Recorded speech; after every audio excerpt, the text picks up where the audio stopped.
एक ऐसी फिल्म जिसके एंड तक फिल्म देखने वालों को कहानी का अंदाजा नहीं था। सबको लग रहा था कि ऋषि मर गया है और नील भाग गया है। ये तो एंड में जाके देखने वालों को पता चला कि नील मरा था और ऋषि भाग गया था। और इस बात का इंकशाफ स्पेक्टर पे उस वक्त हुआ जब उसने एक वो नॉवेल पढ़ा जिसकी कहानी रानी बार बार सुना रही थी। जी हाँ, आप समझ गए होंगे, मैं हसीन दिलरुबा की बात कर रहा हूं। और आज इसके पार्ट 2 यानी फिर आए हसीन दिलरुबा के ट्रेलर का रिव्यू करते हैं। इस बार का ट्रेलर बता रहा है कि शायद ये फिल्म पिछले पार्ट से भी ज्यादा पावरफुल होगी। परहैप्स के जिन लोगों ने फिल्म हसीन दिलरुबा देखी थी अभी तक वो फिल्म उनके दिमाग पर है। और असल फिल्म तो होती ही वो है जो खत्म होने के बाद इंसान के दिमाग में चलने लगे। क्या फिर आई हसीन दिलरुबा भी ऐसी ही फिल्म साबित होगी?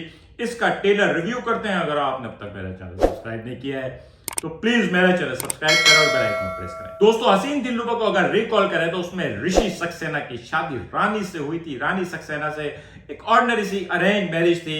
एक लड़के की उस सोच से ज्यादा खूबसूरत बीवी मिल गई थी, लेकिन उनकी शादी कुछ वर्क नहीं कर रही थी। और वहां पे एक तीसरा बंदा नील आया और फिर कहानी में कुछ कॉम्प्लेक्स हुई। और तमाम फिल्म देखने वाले को लगा कि शायद रानी ने नील के साथ मिलके अपने शोहर को कत्ल कर दिया, क्योंकि फिल्म का स्टार्ट ही एक गैस सिलेंडर के धमाके से हुआ था और उसमें एक हाथ मिला था और उस हाथ पे बना हुआ टैटू ऋषि का था और वो हाथ वाकई ऋषि का ही था। इस बार नील यानी हर्षवर्धन राणे की जगह सनी कौशल की एंट्री हुई है, क्योंकि ऋषि यानी विक्रांत मैसी ने कहा था कि तुम मुझे हर तरह से कबूलो लेकिन कोई तीसरा ना आए। और जैसे ही उसने कहा है, यहां अभिमन्यु की एंट्री हो गई है। और उसके साथ ही इसके ट्रेलर के जो टर्न्स एंड ट्विस्ट हैं वो बता रहे हैं कि एक बार फिर हसीन दिलरुबा अपनी हरकतों से बाज नहीं आने वाली। अब तो उसका शौहर भी कह रहा है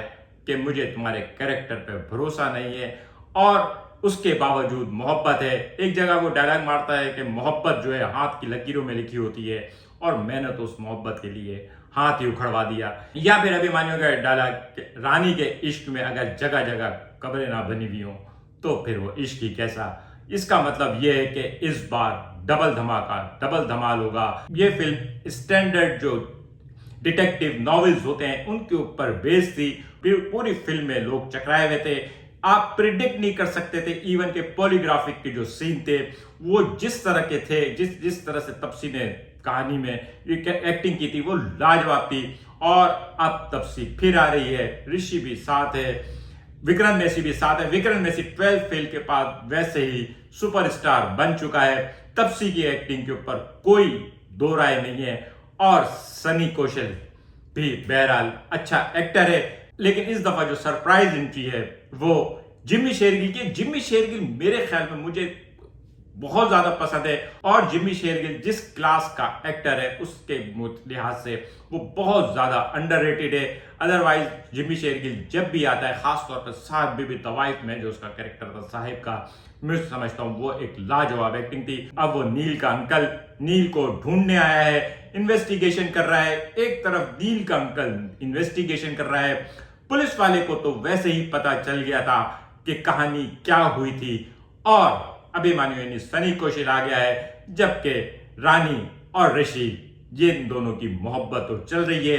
इन दोनों की मोहब्बत में सनी का क्या कैरेक्टर है? इस दफा रकीब कामयाब होगा या एक दफा फिर ऋषि ही कामयाब होगा? क्या जिम्मी शेरगिल को इस बात का पता चलेगा कि नील कहां गया? क्योंकि बजाहिर तो नील फरार हो गया था, बजाहिर तो ऋषि मर गया है, लेकिन हुआ इसके वाइस वर्सा है। फरार ऋषि हुआ है, मरा नील है और हाथ ऋषि का मिला था।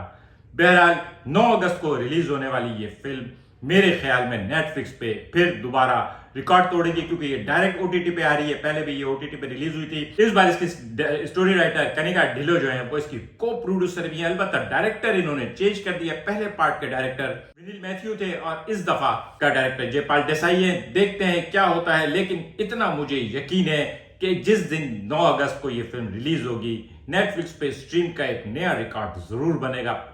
ये फिल्म, क्योंकि जिन्होंने भी हसीन दिलरुबा का पार्ट 1 देखा है वो इसका बेसब्री से इंतजार कर रहे थे। आज का व्लॉग कैसा लगा कमेंट करके बताइएगा। मिलेंगे अगले किसी व्लॉग के साथ। शुक्रिया।